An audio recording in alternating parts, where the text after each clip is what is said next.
Welcome to PCM Bite Size, a series of short, informative videocasts with experts in their field. The theme for today's session is the world in 2020, payments in Europe and Eurasia. Each year, PCM researchers undertake primary research across 33 countries in Europe and 10 countries in Eurasia. These reports give a market-leading and comprehensive picture of the digital and card payment ecosystems, as well as the hard data and statistics to back up that narrative. I'd like to introduce our expert for the day, Victoria Conroy. Vicky is the lead researcher and editor of PCM's digital and card payment yearbooks. Vicky, welcome. Thank you, Alex. Okay, let's move away slightly from the payment side and maybe into more of the authentication side and fraud. There have been a lot of trials, and unfortunately many of them not as successful as they could have been, of biometric ID. But now we see biometrics as becoming firmly established around this payment authentication and anti-fraud. From the research, what's emerged as the sort of greatest opportunities for biometrics and fraud prevention? Well, what biometrics has really done is removed all of the friction from the customer acquisition and onboarding process. It's really time-consuming and cumbersome to go through the traditional onboarding process with a bank. You have to find your ID documents and so on, scan them, email them, upload them. And once you become a customer, then you have to set your login details, try to remember them every time you log in, which is a pain. And especially if you have accounts or products across different banks, there are a lot of passwords and logins that you have to keep track of. What biometric authentication is helping banks and payment players to do is really speed up that onboarding process and to cross-sell new payment services with new layers of security at a much faster rate than they were able to do with previous authentication methods. Once a customer has registered and verified their data, they no longer need to upload ID documents every time they want to open a new account or product. They don't need to manually enter logins or passwords, and banks can cut down on the administration and processing time in onboarding the customer. And biometrics are not just securing payment transactions, but also transforming the customer service experience in profitable and positive ways. If you look at Estonia, which is recognised as one of the most digitally advanced societies in the world, 49% of smartphone owners in Estonia use biometric identification for banking and payments.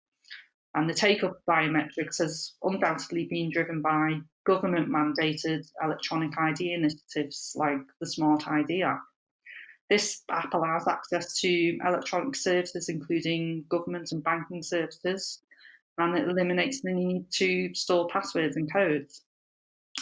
Currently, around 35% of the Estonian population uses Smart ID, and that's led to banks like Swedbank and others to cease issuance of code cards in favour of Smart ID.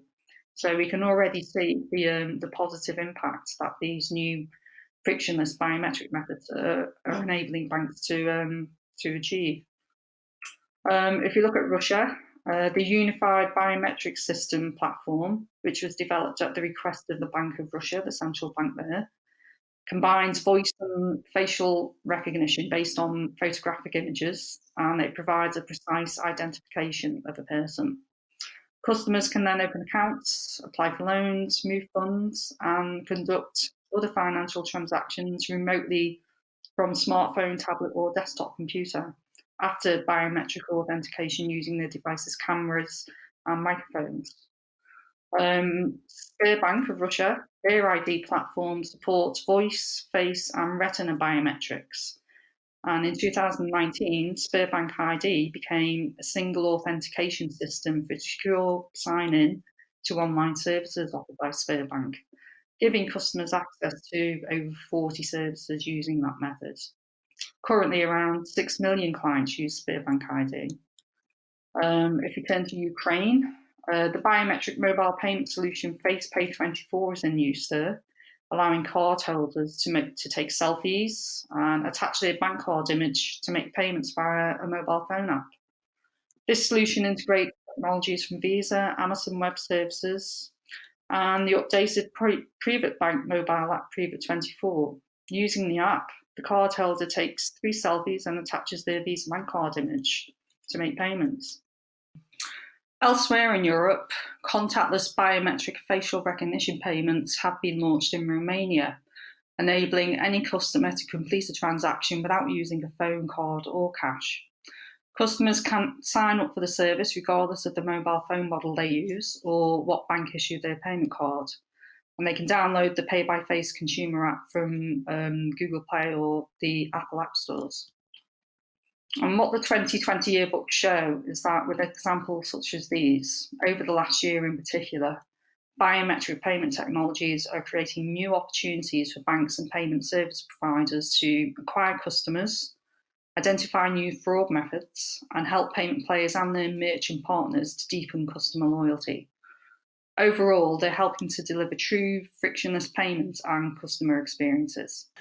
Super. Vicky, I think I want to say thank you very much for all the hard work. I know it's a enormous product that we build, and it takes a lot of time and effort to put it together. So thank you for doing that, and thank you for your time today. You've been our bite-sized hero, and look forward to speaking to you again about the yearbooks.